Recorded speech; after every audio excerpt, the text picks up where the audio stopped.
Hi, we're back for segment 2 of the Conscious Living Show. So stay tuned. We're waiting for our cues from the producer to come back online, and we're going to be talking about workplace flexibility in this segment. What do you think? Well, I love it. Maybe we can tie it back into the first topic, equality. Yeah. Or fairness. Egalitarianism, since we're not using other words anymore. Yeah, the words like the Don't F use words. that F word. No F word. No more F words. I love it. What a coincidence. Okay. I love it.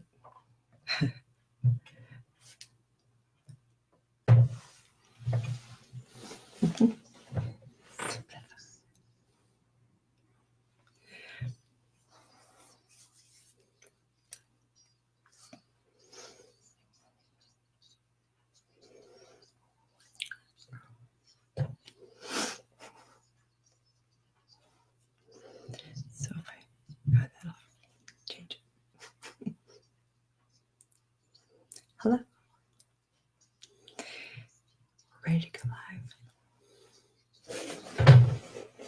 Welcome back. You're listening to the Conscious Living Show, and this is our second segment of the show today. Yeah. Did you notice my shirt, dear? I did. You have, what does it say? Simplify. Yeah. Life is simplify good. Yeah. But you know why I really wore it? Why? Because it's an example of equality. Okay. Yeah? Yeah. All right. Why is that? Because if you can show your nipples, I can show mine. There.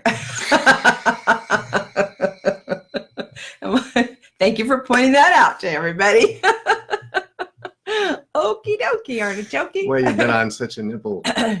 I'm on the nipple brigade. Yeah, you are. You really are. Free the nipples. So I thought I'd wear a sheer shirt, show them Show your off. nipples. There we go. Equality. Yeah.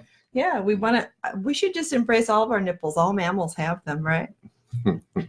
Okay, so what are we talking about? Workplace equality. So, Absolutely. or flexibility, workplace flexibility. So why is that such a big deal right now? What's happened? Well, I think it has several areas of interest for me. One, of course, is I'm running a small company and I want to retain employees. But I think on a broader scale, it ties back into our first topic, talking about equality with men and women. Mm-hmm. And workplace flexibility is something that's critical as families are working to support themselves, not just one person, a homemaker, the old model, homemaker, worker. That model worked great until the inequalities created an imbalance in the relationship itself. Now everybody's working and is productive, so we need a different employment model for it to work out. And what's interesting is, and what I was trying to get in the last segment, is that men are buying into this model. They're willing to make the changes that are important, that women have said is critical for them to be able to be comfortably in the workplace. And that is flexibility. And it becomes obvious when you see your kids working. Right. We have a couple children working as school teachers, and they're exposed to everything that comes around. Their kids are in daycare. They're frequently ill, and they're going to miss days at work. And they need flexibility in their jobs in order to meet their responsibilities to their children. Because when they're sick, they can't go to daycare. If they don't have extended family around, they need flexibility in the workplace to be able to manage that. I think each generation finds something, excuse me, they find something from their parents' generation that they like and some things that they don't like. And I think our parents' generation they were pretty traditional. Mom stayed home, dad worked. Mom worked only when dad's income wasn't enough for whatever they needed to do to survive. And yet fathers were not very involved in their children's lives. And so when we grew up, then our fathers had very little relationship with us. And I think a lot of men felt like they missed out on having those relationships, because then my father as a grandparent was very different.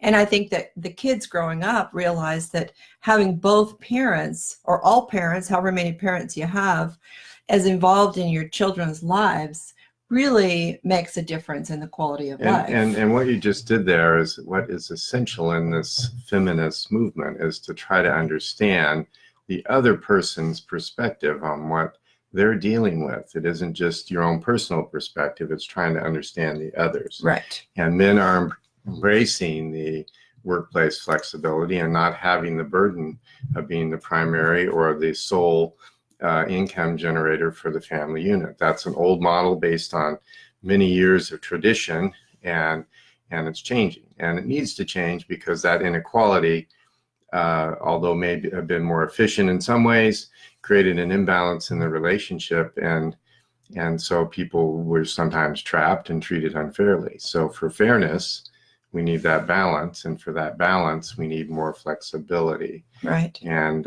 that comes at a price, though. I mean, I'm sure it probably comes at a price, but is it the same? But is it the same price that it came with before? You know, I mean, how we were doing it before came at a price, and the price was the quality of life in the health of men and women, the quality of their family life, the work-life balance. Yeah. And I think that phrase work-life balance has become kind of pretty much a key phrase in a lot of people's goals and aspirations, because they want to be able to have time to play and enjoy the fruits of their labor. So, you know, my dad, I don't know that in his later life, he really had a lot of fun, and he held back spending his money, thinking that it was his duty to leave his kids money instead of enjoying his life fully. And I remember feeling kind of a guilt about that. You know, it was like, why are you doing this? I don't need your money. I'm going to make my own.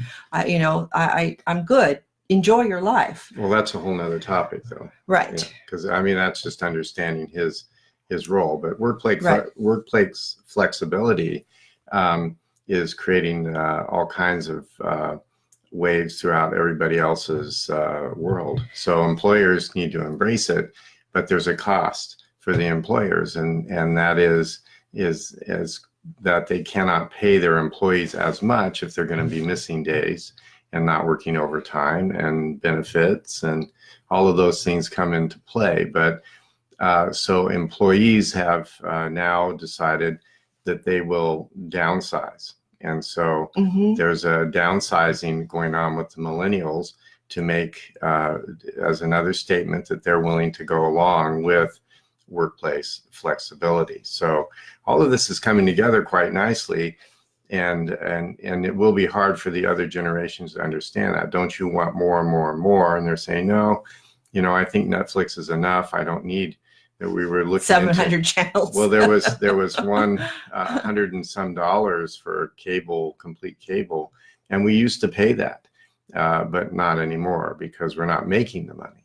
We're not making the money we used to. We're willing to take less for that flexibility. Well, and I think you realize too that you have to spend that much money on having the availability of all these channels that you're not going to have the time to watch, because you've got to go out and earn the money to buy the channels. You know, it's like, how many hours can you sit and watch TV when you're working and you have a family and you've got all these things that you're trying to balance? So I think there is, well, you might argue people are that having when to pick and choose. You live in a one-room house, that everybody's going to be reading books, because you can't have the noise of a TV on. There you go. But the reality is that that the new ages, the millennials are starting to ask for a downsizing. We have many homes. We have, you know, more single car homes. You know, people are downsizing. But what's with these big cars people are having? I mean, nobody wants a little car now. Everybody's buying SUVs. Well, that's because they only have one car and it has to do everything. Used to have a pickup and an economy car, and the pickup would only be used at certain times of the day. You know? I think we've talked about it in past shows, but the FIRE philosophy. Well, that's another defensive arrangement there, because of people who are being passive aggressive about trading their time for money. What does it stand for? FIRE? Financial independence, retire early. I think that people realize that time is the common denominator. No matter how you try to separate and be equal, we all only have a certain amount of time. I mean, even the billionaires only live a certain length of time, and all that money doesn't buy them additional time.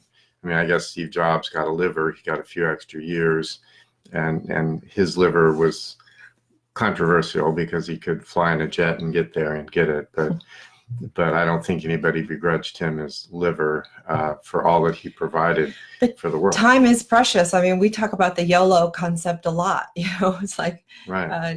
we're all moving through at the same pace. So wasting our time chasing something that maybe isn't going to give us that life joy that we want. And I think a lot of people are deciding that they'll do with less and have more quality. Right, and that's an old saying, but I think it's now starting to ring true for this generation. Now it's fighting them because of school loans, and everything is so expensive. Things are escalating in terms of costs, but flexibility and time seem to be the common denominators.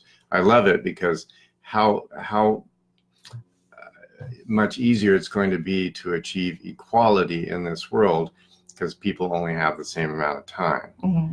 And so how we measure equality is really getting more interesting to me. We always measure it based on how much money we have, how much opportunity we have. But really it's about how much time we have and how we choose to spend our individual time. Because I can go out on Whiskeytown Lake with my sailboat and there's no environmental stress and it's easy and it doesn't cost anything. It's an old boat. So what's that saying? Work to live, not live to work. That's it. Yeah. And yet capitalism will fight us a little bit and push back. And you're going to feel that pushback, but the go around is to downsize and need less. And of course, our environment will do better at that as well. Years ago when we had the diabetes center, and I saw hundreds and hundreds of people dealing with this thing called diabetes and how it affected their life quality, it really made me realize at a young age that our health bank is probably the most important bank we can invest into. And just like our financial bank, we put money in and it grows, so does our health. And so people waiting to invest into their health or the quality of their relationships, all of those, how your kids' relationships, all of those things matter. Pulling it all the way back, workplace flexibility, PT time for the firemen, the policemen, the forestry service guys. How would that be to be paid to work out to take care of your body? Be great. Well, really what it does, it's not going to matter either way. You're going to make less money, but it creates a discipline that's required for the job. So now we're using our workplace flexibility to create discipline. So all right, the workplace becomes real critical here. All right, we're going to take a break. We're going to stop the show, take a little break, and when we come back, we're going to be talking about the conversion therapy founder who has had some surprises come out. So join us back here in about a minute and a half, and we'll do our third segment of the Conscious Living Show. Go to our YouTube channel, subscribe so you don't miss out on these segments when I put them up later. Be right back.